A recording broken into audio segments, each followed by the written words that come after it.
I request Abhinav Goyalji to say a few words about how developers can prepare themselves legally to fight with COVID-19 before they restart construction. Abhinavji, over to you. Thank you, Apurji. I would like to, I'm grateful to all the office bearers of Credai Bhewadi for inviting me to speak. And I'm deeply honored to be sharing the stage with Mathur Saab and CTV Saab. Mathur Saab has given us very valuable guidance on the situation of the sector and how the sector can adapt in the months to come.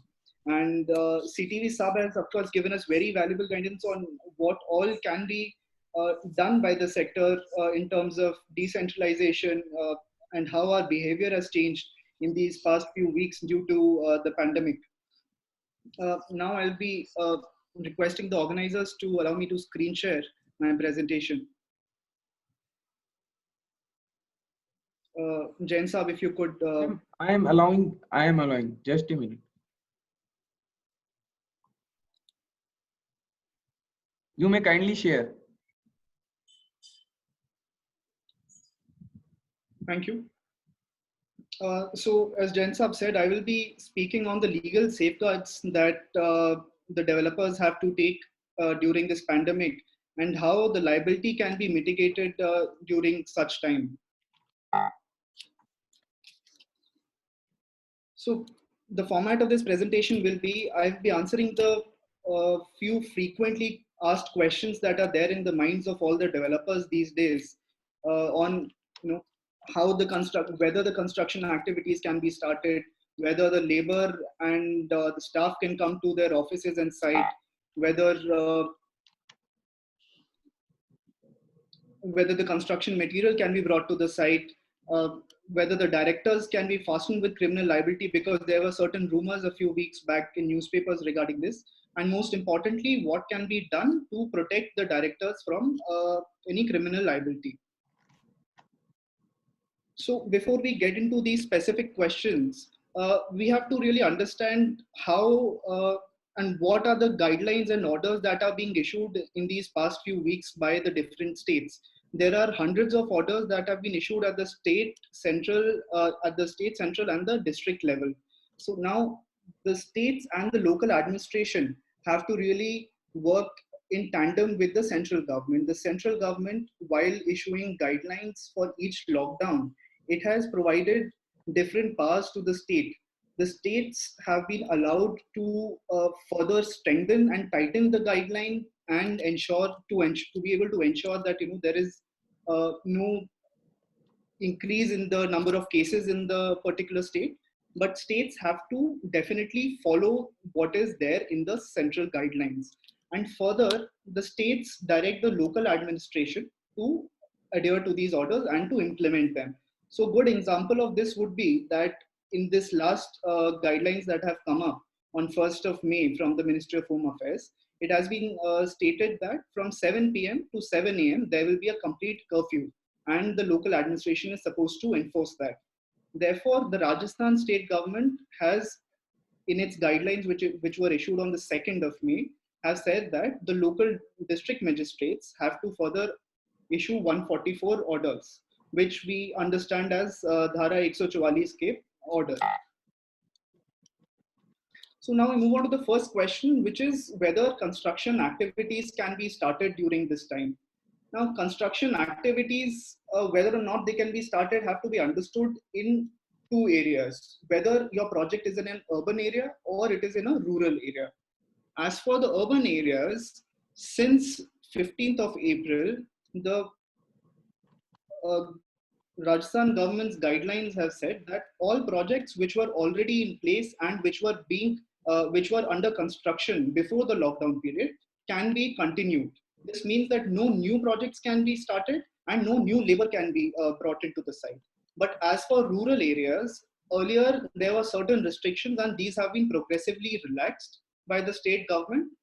On 2nd of this month, it has been completely relaxed. All types of projects are permitted in rural areas without any restrictions. Now, this is very important. Now, what has to be really seen is whether your project lies in a municipal corporation zone, in a municipality, or in a rural area. And that is the first point of reference for all developers. The second question that we move on to is whether the labor is allowed to come to your site. Now, again, here it depends on whether or not your project lies in a urban zone or in a rural zone. In urban areas, continuation of construction is allowed only with the labor which is already present at the site, and in projects where there is no requirement for more labor to be brought in. So if there is a labor requirement of 100 per day, and if you have 100 people or even less, you can start working. But if you do not have any labor available for you to restart your construction activities, then you will not be able to bring in fresh labor from outside the construction site, and you cannot even bring in from within the same district. There is no such option given. But when we go to rural areas, again, there has been a complete relaxation of such projects. Labor can be brought in from all, from within the district and even from outside district. For bringing in labor from outside district and within the districts, the state government has further issued many guidelines. Now, these guidelines were earlier very strict, and these have progressively again become relaxed. Now, what these guidelines say is that if you want to bring in labor, you need to take pass from the local district magistrate. On the 2nd of this month, the Rajasthan government has issued the guidelines saying that if you want to bring in labor, you will have, if your project is in a particular district, for example, it is in the Jaipur district, you will have to take a pass from the Jaipur district magistrate, and this pass will be valid from the starting point of the labor's journey till Jaipur. There will be no other pass that will be required, it will be required only from the Jaipur district magistrate.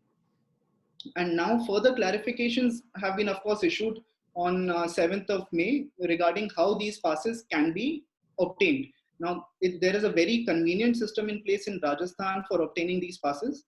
One is the e-pass portal of the Rajasthan government, and second is the Rajasthan Police Department's citizen application, mobile application, on which the developers can apply and then they can obtain these passes. The third question that we move on to is whether we can transport construction material to the site. Now, construction material is something that which is very important for any construction site, and there have been multiple issues faced by all sorts of businesses which were looking to transport their materials, their goods, and their supplies to either their factories or their construction sites.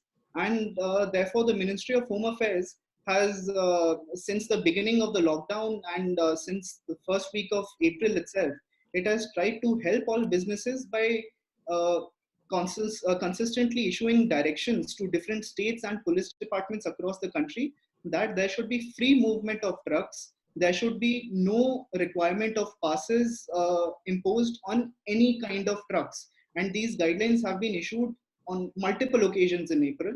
And now again in May, while issuing the guidelines for 3rd May to 17th May, the Home Ministry has said that all states have to allow interstate movement of goods and cargo, including empty trucks, and there shall be no stoppage of such trucks on the state borders.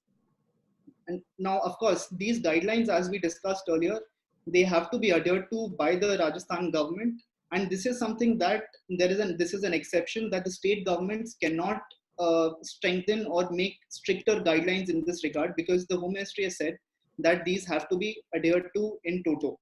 So the Rajasthan government, again, on the 2nd, it has said that there will be no stoppage of trucks or goods vehicles which are either loaded or are empty at any point in the state or the state borders, for the simple reason that there is a lockdown in place. If the police department feels that there are any documents of the truck or the goods vehicle which are lacking, only then they can stop, but not due to the lockdown. Then we come to the question whether employees and staff of both the site offices as well as the head offices are allowed to come to work. So here, what is important is the Rajasthan state's guidelines that have been issued from time to time. As you can see on the screen, there are guidelines which were issued on 2nd, 7th, and 11th. On second, the detailed guidelines that were issued and which are applicable for different businesses and even to private individuals. These say that due to the curfew that is in place from 7 p.m. to 7 a.m., all offices should be shut down and all the staff in these offices should leave the office by 6 p.m. Now, this is to ensure that by 7 p.m., everybody is in their house. And because people are attending the offices, they are not uh, inadvertently violating the curfew guidelines that are in place. Now, if we go further into these guidelines, the guidelines are now in line with the national guidelines. The state guidelines now provide that all of these private offices can now operate at 33% capacity, and the rest of the people have to be asked to work from home. Now, this provision was not there earlier in the 15th or the 19th April guidelines, and these have been allowed only now. As for the movement of the staff of the employees to your offices, it will be important to keep in mind again the SOPs, the standard operating procedures, which have been issued by the Home Department of Rajasthan on the 7th and 11th. Now, these again say that earlier on 7th, the guidelines said that you have to obtain passes, but yesterday itself, after a meeting by the Chief Secretary, these have been further relaxed. And now the guidelines say that during the non-curfew hours, which is from 7 a.m. in the morning to 7 p.m. in the evening, all personal vehicles, taxis, auto rickshaws, and such small commercial vehicles, with the exception of buses, will be allowed to ply subject to certain restrictions. Now, what are these restrictions? These restrictions are with respect to the number of passengers that can travel in these vehicles, and these are essentially to ensure that there is social distancing between the people who are traveling and they do not contract this virus. After adhering to the state guidelines, we also have to understand what the national guidelines provide in this regard. If your employees were traveling across state borders on a daily basis, now they will not be able to do that because this is again guided by the Ministry of Home Affairs guidelines. Now we come to the more important part of this presentation, which I'm sure is there on everybody's minds. And there have been a lot of issues with respect to this since the beginning of the time when all the business activities were starting to be allowed. So there were rumors in the newspaper and even otherwise on social media that there were instances of the CEOs of companies being imprisoned, factories being sealed, construction sites being sealed, if any COVID positive employee was found in any of these factories or in these construction sites. And there were also rumors that if any factory or construction site is not found to be compliant with all the precautionary measures that are being issued by the central and state governments, then these factories would be closed and they would be allowed to operate only when these guidelines were strictly adhered to. And to assuage these concerns, the Home Secretary issued a letter to all the chief secretaries on 23rd of April, and he said that there is no such clause in the consolidated guidelines, and therefore there was no reason for any such apprehensions on part of any of the businesses which were now operating. However, what we have to really keep in mind is that although the union government's guidelines do not provide for any such punishment, or they do not have any such guideline that which says that the offices and the sites can be closed down in case of any non-adherence of the strict guidelines that are in place. The Rajasthan state is empowered to, and it has in fact issued an ordinance, promulgated an ordinance on 1st of May. And this is the Rajasthan Epidemic Diseases Ordinance. And this ordinance has provisions which are similar to the Disaster Management Act, under which the Union Ministry of Home Affairs has been issuing all the directions. Now, there are two very important provisions in this ordinance. The first provision, which applies to everybody, irrespective of whether they are a private individual or a government official. This says that anybody who contravenes, disobeys, or obstructs in the implementation of any regulation, order, or does not adhere to any of the directions given by any officer, that person can be imprisoned for up to 2 years or can be levied a fine up to 10,000 rupees. And this next important provision is section 7, which says that, which talks about what is the liability of company officials in case there is any offense committed by the company. Now, these offenses can be in a wide range. If you were asked to shut down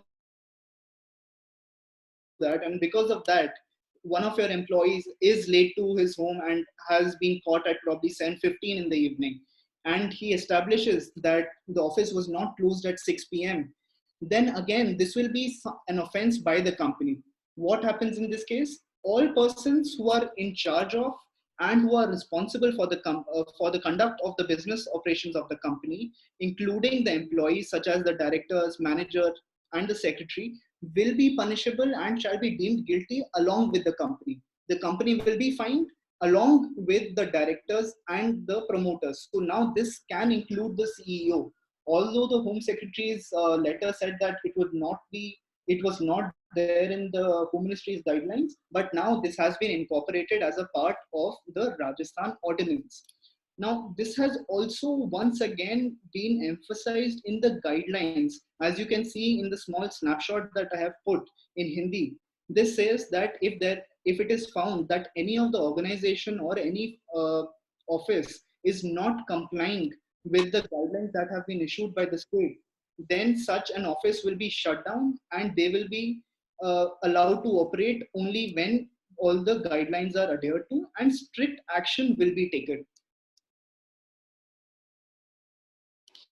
Now, there are similar provisions in the Indian Penal Code, which is the criminal law in India, and now the ordinance has brought in specific provisions for this current situation. Now, another main question that comes to our mind is what can be done to protect the directors and the officials of the company. The simple answer to this question is that due diligence has to be exercised. Now, how do we understand due diligence? Due diligence is a term which has been incorporated as a part of the Rajasthan Epidemic Diseases Ordinance, and it has been picked up from the Disaster Management Act, and under which the Home Ministry has been issuing all its guidelines. Now, what does it mean? It says that in case some company has been there is a criminal complaint that is filed against some company, and there is an FIR that is filed, then if you are saying that you have not committed the offense, the only defense that you have is that either it was committed without your knowledge or that you had exercised due diligence. Now, how do we understand due diligence? Due diligence can be understood depending on the guidelines under which it has to be exercised.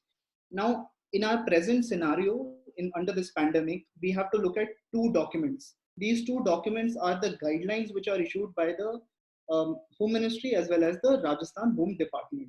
Now, both of these are very similar. These documents both provide that it is in order to avoid the spread of the infection among your employees, among your labor, you have to give regular training to all your employees, all your labor at your site. Rajasthan state government has earlier on in April itself issued an order saying that wearing of mask in all public places shall be compulsory. Social distancing, as we have been hearing for the past 2 months now on every platform, it is going to be imperative in site and in the transport, if any, that is organized by the company. At each entry and exit point of your site and your office, you will have to ensure that there are temperature guns, and there is somebody who is standing there to take the temperature and ensure that whoever is entering and exiting is sanitizing their hands, is washing their hands. Further, there are other precautions that can be taken, which are again given in these two documents, such as lunch of all the employees should be conducted in shifts. Now, again, this is to ensure that there is social distancing between all the employees and the labor that is there at the site. Again, as we discussed before, all offices will have to shut by 6 p.m. so that the employees can be back home by 6. This again forms a part of the due diligence that has to be exercised by each company. Now we come to the question as to how this due diligence can be exercised. The answer to this is that a detailed compliance manual has to be prepared by each company, by each project that is in place, and this has to be very, very strictly implemented. How do you go about forming such a compliance manual? Is you go through all the state guidelines, all the central guidelines, and you keep a check on all the local administration's order that are being issued, because these are what essentially guide your day-to-day operations. To ensure that if and when, in case in future, any complaint is filed against the management or any of the employees of the company, you can defend yourself in a court of law. Meticulous records have to be kept of all the precautions that were taken. So for example, we will go back to the last slide. For example, masks are compulsory and masks were distributed by your company at your construction site. Then you could take videos or photographs and keep them in a detailed database saying that on such and such date, masks were provided. On such and such date, there was a detailed training that was imparted to all the employees, to all the labor. Social distancing is being maintained in the transport. Again, this is all a game of maintaining meticulous records, maintaining registers, maintaining checklists on walls. For example, if there is a requirement that all the toilets and all the washrooms at the construction sites and the offices have to be sanitized on a frequent basis. So what can be done is the way in which you must have seen in cinema halls or hotels, there are checklists on walls that are maintained in the washroom. Similar checklists can be maintained outside the washroom, that on such and such time the washrooms have been cleaned. Now this will help you defend yourself in court as and when, and if and when any problem arises. The next thing that we can do is, which has to be in fact done imperatively, is reporting to the administration. If there is any COVID, if there is any case which is found, which you feel may be COVID positive at your construction site or your office, you should inform the local administration immediately. You should assist your staff and your labor in getting medical help in the nearest COVID eligible hospitals or the clinics that have been notified by the state government and the local administration. So now I'll just speak for a minute about Sigma Chambers, our firm. Sigma Chambers is a law firm with deep focus on insolvency and RERA matters. During the lockdown, we have been advising companies and helping them establish protocols for operating in compliance of the various central, state, and the local orders and guidelines that have been issued and that we have discussed today. And we have also been helping a lot of companies establish these standard operating procedures that can be put in place. If there are any queries that we can help all of you address, you can write to us at the email ID given on the screen. Thank you. Thank you very much, Abhinav. So I hope it was an informative session for everyone. We had hoped to not just condition our thoughts with two of the most esteemed policy makers and thought leaders in this field, and also we have gotten a knowledgeable lawyer to guide us about how to be compliant with the current laws that are in place. Now I would request Ajay Singalji, the Vice President of CREDAI, Neemrana Bhiwadi, to say a few words as word of thanks, and then we can move to question answers from the viewers of the webinar. Ajay Singalji, over to you, please. I would like to place our heartfelt thanks to all our panelists, Mathur sir, CTP sir, Mr. Goyal, and our thanks to all our code developers who've been kind enough to join us from CREDAI Rajasthan, from Rahada, from Todar. Mr. Gopal Gupta was there, Mr. Anurag sir was there, Sunil Jaini was there, Vinay Joshi ji was there. We are so very thankful to them for taking out their precious time and joining us here. I would like to say thanks to Apoorv also to organize such a nice webinar, such an informative, knowledgeable webinar, and we look forward to more of these interactions. Thank you.